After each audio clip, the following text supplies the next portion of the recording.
demo aplikasi pada point of sale app dengan menggunakan React.js. Stack-nya ada React.js, React Bootstrap, Axios, Redux Toolkit, SweetTeller. Untuk backend ada JSON Server. Langkah pertama, silakan buka VS Code, lalu buat folder kasir app. Di sini kami akan menjelaskan bagian backend terlebih dahulu. File pertama yang akan kita bahas adalah package.js atau disebut JavaScript. File ini adalah inti dari proyek Node JavaScript kita. Di sini kita mendefinisikan nama proyek, versi, lisensi, dependensi, dan script yang akan digunakan. Name dan version menunjukkan nama dan versi proyek. Bagian dependency menjatuhkan dependensi yang digunakan selama pengembangan, yaitu JSON Server versi 0.17.4. Scripts berisi perintah untuk menjalankan server, misalnya npm start akan menjalankan perintah npx json server watchdb.json port 5000. Ini artinya kita akan memulai JSON server, memantau perubahan pada db.json dan menjalankan di port 5000. Selanjutnya adalah db.json. File ini adalah inti dari data kita.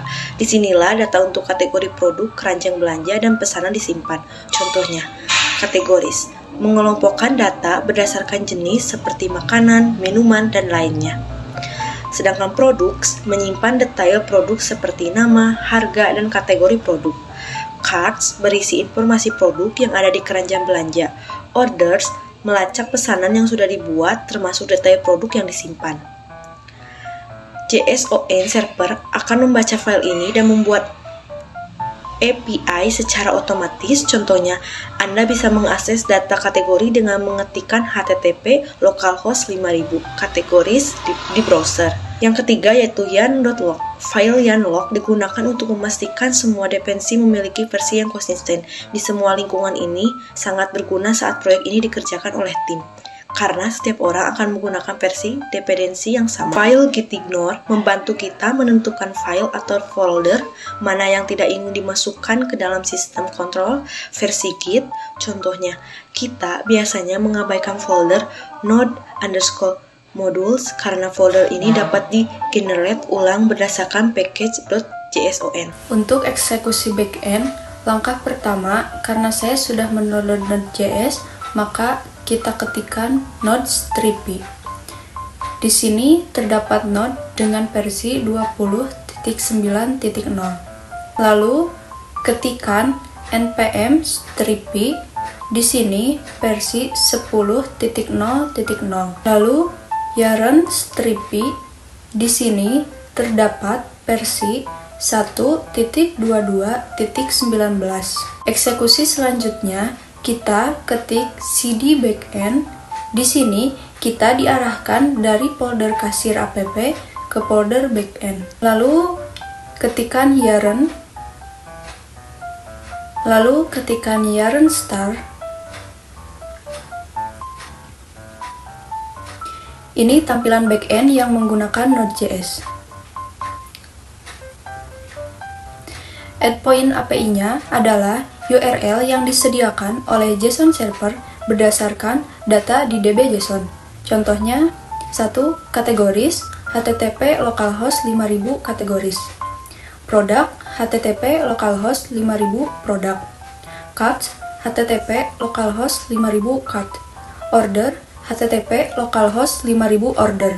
Endpoint ini bisa digunakan untuk get mengambil data, post menambahkan data, put atau patch memperbaharui data, delete menghapus data. Lalu di kedua ini ada front end menghubungkan dengan back end. Di bagian front end kita memiliki beberapa file penting yang mendukung komunikasi dengan back end. Aplikasi front end berjalan di http://localhost 5173/ menggunakan Vite, tetapi tetap mengakses API backend di http localhost 5000. 1. env file.env digunakan untuk menyimpan URL API backend agar bisa diakses dengan mudah di seluruh aplikasi REST. Dengan cara ini, kita bisa mengganti URL API tanpa mengubah kode utama aplikasi. Cukup dengan mengubah isi file .env. Lalu kedua, src folder. Folder src adalah tempat utama logika aplikasi REST. Ditulis semua file terkait komunikasi dengan backend seperti fungsi untuk mengambil atau mengirim data ke API biasanya berada di folder ini. Contohnya terdapat file untuk mengatur semua request API yang nantinya dipanggil oleh komponen-komponen REST. Ketiga, komponen REST. Komponen REST di folder src berfungsi untuk merender data dari backend ke dalam UI. Misalnya daftar produk yang diambil dari API backend akan dirender di sebuah halaman dan pengguna dapat melihat data tersebut secara langsung di browser. Lalu keempat, public atau index.html. File public atau index.html adalah kerangka dasar aplikasi REST. Semua data yang diambil dari backend akan ditampilkan di dalam elemen div id sama dengan root yang merupakan tempat aplikasi REST dirender. Nomor 5 yaitu Node Modules. Folder Node Modules berisi semua pustaka yang dibutuhkan untuk menjalankan aplikasi React, termasuk pustaka untuk berkomunikasi dengan backend, seperti fetch atau pustaka tambahan lainnya. Yang keenam, package.json dan yarn log. File package.json mencatat semua independensi yang digunakan aplikasi front-end, termasuk pustaka-pustaka untuk membantu berkomunikasi dengan back-end.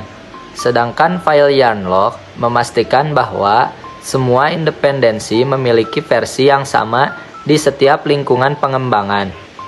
Untuk eksekusi front-end, silakan ketikkan cd front-end.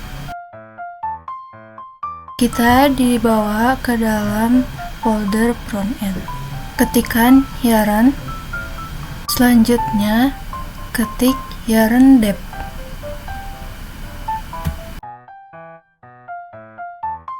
Satu, antarmuka front-end.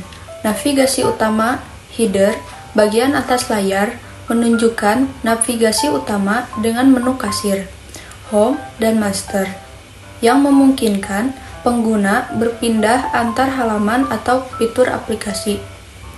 Kategori produk, sidebar. Di sebelah kiri terdapat daftar kategori produk seperti all produk, makanan, minuman, dan lainnya. Ini digunakan untuk memfilter produk berdasarkan kategori. Detail produk list. Bagian tengah layar menampilkan daftar produk termasuk gambar, nama produk, kode produk, contoh P0001, dan harga. Produk ini diambil dari API backend yang dihasilkan dari file db.json. 2. Komunikasi backend dan frontend. Data produk, kategori, keranjang, dan pesanan disimpan di backend menggunakan JSON server. API backend berjalan di HTTP localhost 5000, sedangkan frontend berjalan di HTTP localhost 5173. Produk yang ditampilkan dalam AI ini diambil melalui API endpoint seperti HTTP localhost 5000 produk. 3. Keranjang belanja order list. Di sebelah kanan layar terdapat daftar produk yang sudah dipilih oleh pelanggan, lengkap dengan jumlah dan total harga untuk setiap item, hubungan gambar dengan penjelasan proyek, JSON server, data kategori, produk, keranjang, dan pesanan yang ada dalam DB.json digunakan sebagai sumber utama untuk API. Contoh, endpoint untuk produk, HTTP localhost 5000 produk. Endpoint untuk pesanan, HTTP localhost 5000 order. React frontend Front-end menggunakan komponen React untuk mengambil data dari back-end dan menampilkannya di layar. Alur data produk ditampilkan di front-end setelah data diambil dari back-end.